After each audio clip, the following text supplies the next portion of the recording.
என்னடா எங்க கிளம்புற? ஹேய், நேத்து அடிச்ச ஸ்காட்சோட கிக்கு இன்னும் குறையலையா? ஆபீஸுக்கு தாண்டா போறேன். ஆபீஸ்க்கா? ஏன்னா நேத்து அவ்வளவு அவமானப்படுத்தி அமுச்சுட்டு இருக்காங்க. எப்படா திரும்பி அங்க போறேன்னு சொல்ற? சிபி, இனிமே நம்ம இங்க இருக்கிறது சரிப்பட்டு வராது. நீ வா, நம்ம லண்டனுக்கே போயிடலாம். ஆமாண்டா, உங்க ஜனாமாக்கு உன்னை விட அந்த தமிழ் தான் இம்பார்ட்டன்ஸா தெரியுதா? அவளை போய் அடுத்த வாரிசா வேற அறிவிச்சிட்டாங்க. இப்ப நீ ஆபீஸ்க்கு போனா அவ கண்ட்ரோல்ல வேலை பார்க்குற மாதிரி தானே இருக்கும். அந்த அவமான அசிங்கம்னா நமக்கு தேவையே இல்லடா.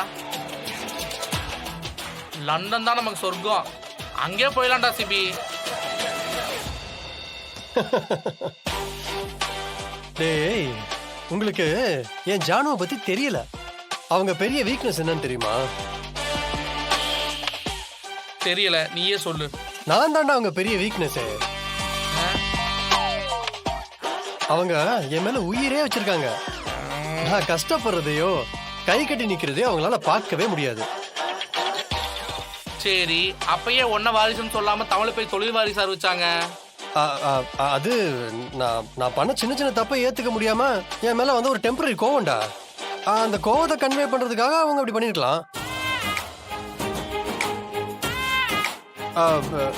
எப்படி இருந்தாலும் அந்த ஆபீஸ் திரும்ப என் கைக்கு தான் வரும். யோசிச்சது போதும். சரி, நீங்க வாங்க, நம்ம ஆபீஸுக்கு போலாம். டேய், இப்போ நம்ம அங்க போய் என்னடா பண்ண போறோம்? டேய், யூஷுவலா நம்ம என்ன பண்ணுவோமோ அதை பண்ண போறோம். போனதும் வீடியோ கேம்ஸ், அப்புறம் லஞ்ச், அப்புறம் ஈவினிங் பார்ட்டி, கிளப் ஹாப்பிங்னா அப்படியே போயிட்டே இருப்போம். பாடா போலாம். அதை நம்ம இங்கேயே பண்ணலாமே. டேய் கேடி, எதை எங்க பண்ணணுமோ அதை அங்கதான் பண்ணணும். அததான் நானும் சொல்றேன், அதை இங்கேயே பண்ணுவோம். சம்யூ.